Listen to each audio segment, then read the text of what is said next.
How is it possible to slide into the heels without falling? Let's talk heel hang technique, and because this is a skill where it's highly beneficial to have a coach or a spotter, I'm today with Ella and also Marek, who's behind the camera. Some general tips and tricks for the heel hang position first. You are of course hanging somewhere here.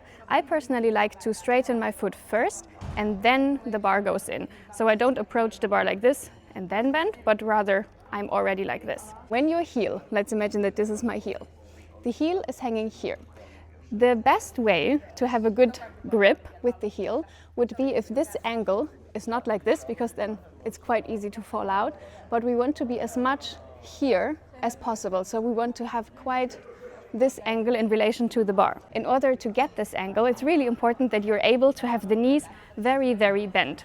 I will show this also when I do the skill, but if you do a heel hang and the knees are very straight, then this angle will be very straight and it feels very unsafe.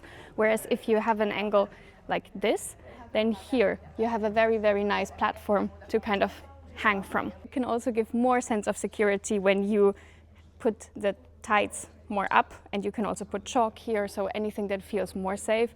It's also easier when you're wearing shoes, because then you have here a little bump which helps you to hang, but I think that most wheel gymnasts wear these kind of shoes. This is the hardest one, but then we have to deal with this. Really nice setup to just practice by yourself is to take a wheel which is quite small and then you place it against a wall or a mat with the handlebars kind of here at the floor and this bar there. You want to make sure that it's not too far up, because then you could roll away. You can also of course place a mat here if you feel more safe with that.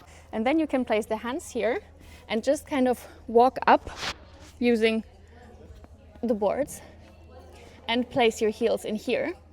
And here, because you have the support of the hands, you're not going to fall, and you can just try the hanging part of the heel hang and just always let a little bit go. You can use the hands to push up, you can use them to save yourself, and you can use this just to practice. I personally also like to do sets and reps, so you would go down and actually try to pull up with your heels, and you can support with your arms.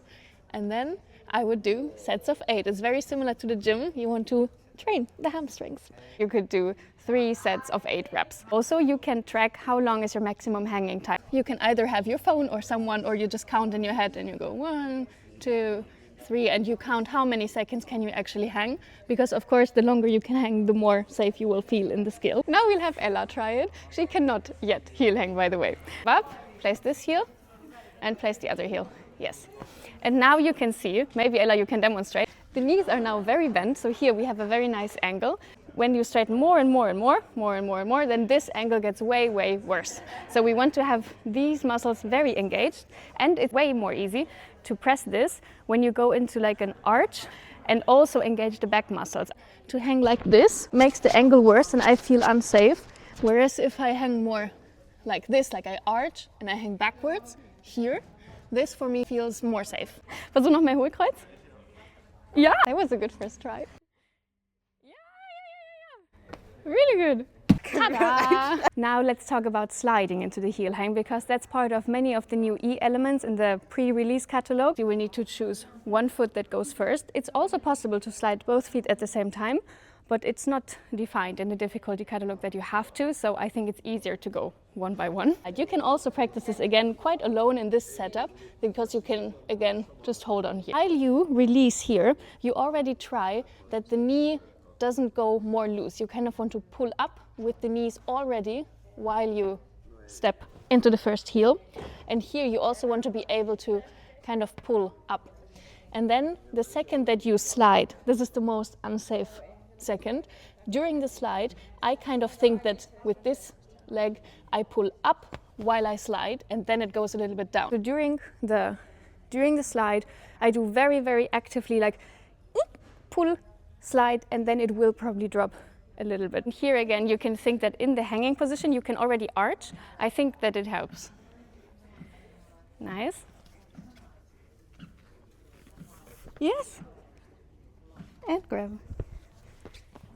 And once you feel safe with all these like pre-exercises, and of course you can also use a normal gymnastics bar or any setup that you have that could be used similar to this one, then you can start to try it in the moving wheel. One of the options, which is an E variant, is if you do the knee swing, switch leg, and then into the heel hang. So we will do this variant now. Of course, you should learn the normal switched leg knee swing first.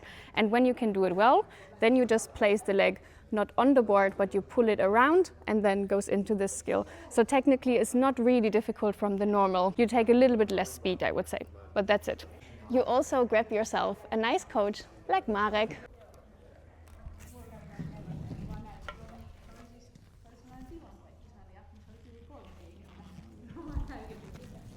There's many different techniques how you can do it. I personally find it the easiest if it works with the speed. It doesn't work every time. That I have a slight swing to this side, then I swing back, and on the next swing I pull down into the heels. So that's like the most natural way for me to go down, but sometimes it doesn't work with the speed of the wheel and then you just have to go. Ella will try it now. They will try that she will kind of stop when she's upside down. Yes, the leg goes into the heel. Pull up. Yes. The sliding into the heels is actually ranked E even without the knee switch part. So if you're not able to do the knee switch part for some reason, we can do a separate video about this skill. Then you could also just start from sitting and do it from the top. Either the wheel going backwards or the wheel going forwards. Both variants are possible. And we also included 2 more variants, which you will see next, just to give you some ideas, but I'm sure that you can get creative with this skill, especially in the music routines. As always, I'm really happy to read your comments about the skill and the tips and tricks series so that I know if I should do more parts and also which skills are the most interesting to you. Big thank you to Marek and Ella, and see you in the next tips and tricks.